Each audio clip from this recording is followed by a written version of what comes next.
Hello friends, welcome to Tamil செல்விஸ் channel. இன்றைக்கி நம்ம பார்க்க போகிறது ஒரு ஸ்வீட் ரெசிபி தான். இப்போ தீபாவளி நெருங்கிட்டு இருக்கு. நம்ம எல்லார் வீட்லேயுமே என்னென்ன ஸ்வீட்ஸ்லாம் செய்யலாம் அப்படிங்கிறத லிஸ்ட் எடுக்க ஆரம்பிச்சிருப்போம். நம்ம வந்து பேக்கரியில் என்னென்ன வாங்கலாம், வீட்டில் என்னென்ன செய்யலாம், இது நம்மளால் செய்ய முடியுமா அப்படின்னு ஒவ்வொன்றும் கேள்விக்குறியாக இருக்கும்.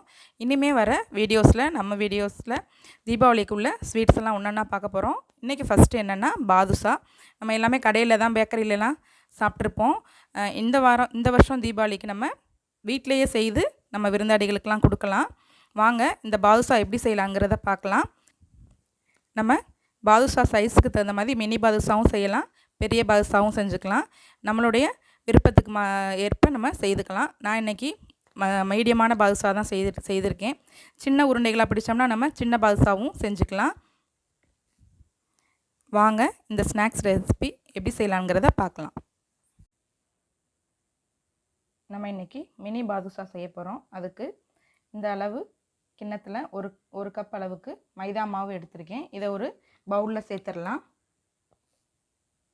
பவுலில் சேர்த்தாச்சு.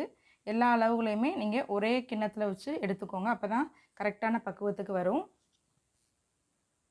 இதில் ஒரு 2 ஸ்பூன் அளவுக்கு நெய் சேர்த்துக்கலாம். இந்த ஸ்பூனில் 1 ஸ்பூன் அளவுக்கு தயிர் சேர்த்துக்கலாம்.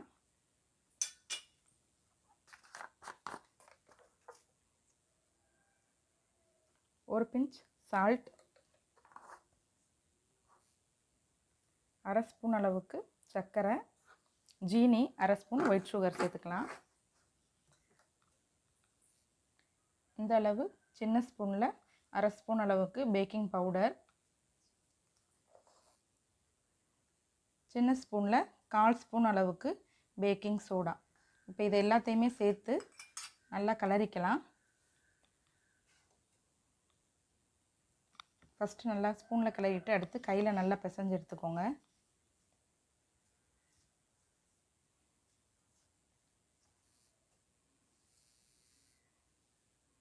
இந்த மாதிரி கையில் நல்லா எல்லாத்தையும் சேர்த்து பிசைஞ்சுக்கணும்.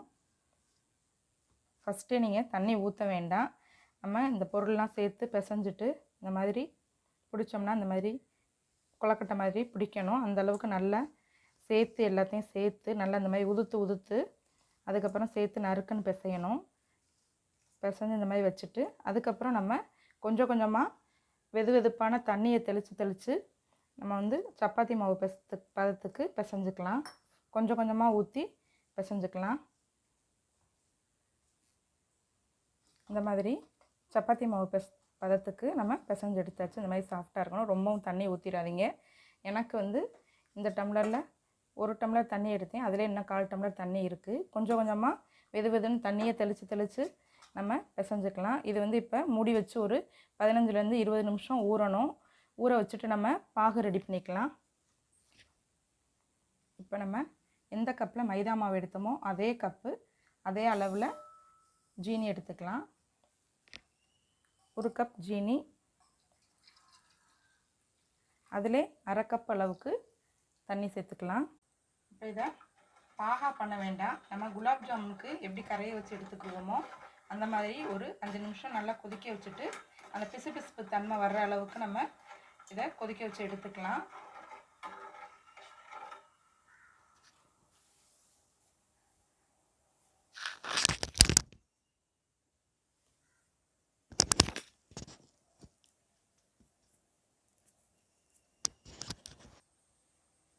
ஜீனியெல்லாம் நல்லா கரைஞ்சிருச்சு.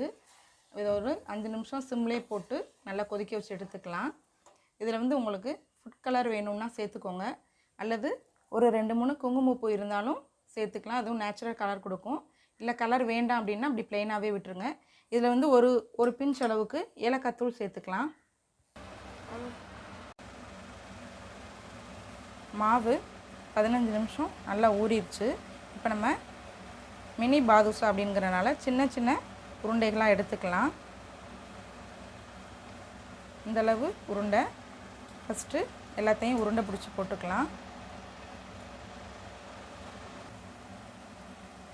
எல்லா மாவையும் இந்த மாதிரி உருண்டைகளாக செஞ்சு வச்சுருங்க. இப்போ நம்ம இதை நல்லா திரும்ப ஒரு தடவை திரும்ப நல்லா ஒரு தடவை இப்படி உருட்டிட்டு இப்படி அழுத்திக்கோங்க. வெடிப்புகள்லாம் வந்தாலும் பரவாயில்ல, இந்த மாதிரி உள்ளே வந்து இப்படி ஒரு ஓட்டை மாதிரி நம்ம உளுந்த வடைக்கு போடுவோம், அது இந்த பக்கத்து ஓட்டை தெரியும், இதுக்கு வந்து தெரிய வேண்டாம். இந்த மாதிரி அமுக்கிட்டு இந்த மாதிரி எல்லாமே ஷேப்பில் செஞ்சு வச்சிடலாம்.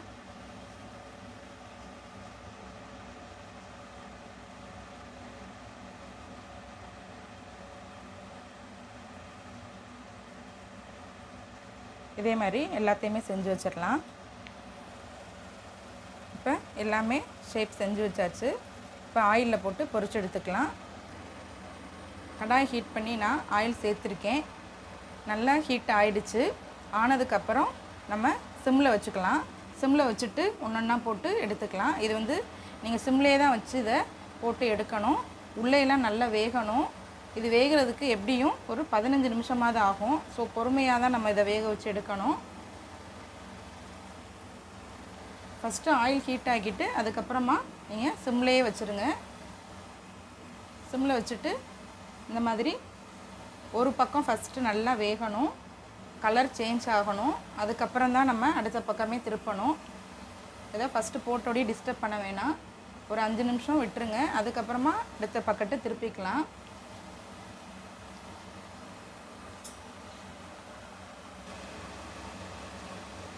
இப்போ அடுத்த பக்கம் திருப்பலாம். லைட்டாக கலர் சேஞ்ச் ஆக ஆரம்பிச்சிருச்சு. எல்லாத்தையுமே அடுத்த பக்கம் திருப்பிக்கலாம். இது வந்து ரொம்ப வலுவலுன்னெலாம் வராது, கொஞ்சம் விரிசல் இருக்க தான் செய்யும். நம்ம ஜீராவில் போடும்போது அது நல்லா அப்சார்ப் ஆகுறதுக்கு ஈஸியாக இருக்கும். பேக்கிங் பவுடர், பேக்கிங் சோடா போட்டதுனால கொஞ்சம் உப்பெல்லாம் நல்லா புஷ்ஷுன்னு வரும். இது நல்லா வந்து கலர் சேஞ்ச் ஆகணும், நல்லா கோல்டன் ப்ரௌன் வரணும். அது வரை நம்ம மாற்றி மாற்றி திருப்பி திருப்பி போடணும். இப்போ நல்லா கலர் சேஞ்ச் ஆயிடுச்சு. 2 பக்கமும் பொறுமையாக திருப்பி திருப்பி போட்டிங்கன்னா உங்களுக்கு கலர் நல்லா மெதுவாக தான் வரும், ஆனால் உள்ளே நல்லா வெந்திருக்கும். நீங்கள் ஹை ஃப்ளேமில் வச்சிங்கன்னா வெளியில் கலர் சேஞ்ச் ஆயிரும் டக்குன்னு, ஆனால் உள்ளே வந்து மாவு வேகாது. ஸோ கொஞ்சம் டைம் ஒதுக்கி பொறுமையாக நம்ம செஞ்சோன்னா நம்மளுடைய சூப்பராக பாதுஷா வரும். இப்போ நல்லா கலர் சேஞ்ச் ஆயிடுச்சு. இப்போ இதை எடுத்து ஜீராவில் சேர்த்துக்கலாம். ஜீராவை நான் அகலமான பாத்திரத்தில் மாற்றி வச்சுருக்கேன். இதை எடுத்து எண்ணெயிலேருந்து எடுத்த உடனேயே அதில் சேர்த்துக்கலாம்.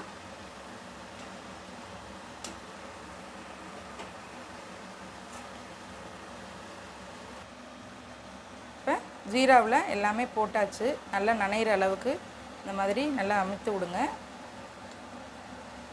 எல்லாத்துலேயும் படுற மாதிரி இது பண்ணிவிட்டு ஒரு 5 நிமிஷம் அதில் ஊறட்டும். அப்புறம் திரும்ப இன்னொரு பக்கம் 5 நிமிஷம் கழித்து திரும்ப திருப்பி விடலாம்.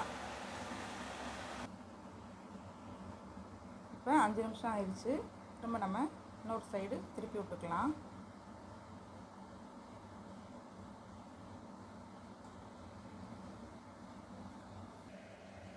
இப்போ இதை இன்னொரு பக்கம் திருப்பியாச்சு. இது ஒரு 10 நிமிஷம் நல்லா ஊறட்டும்.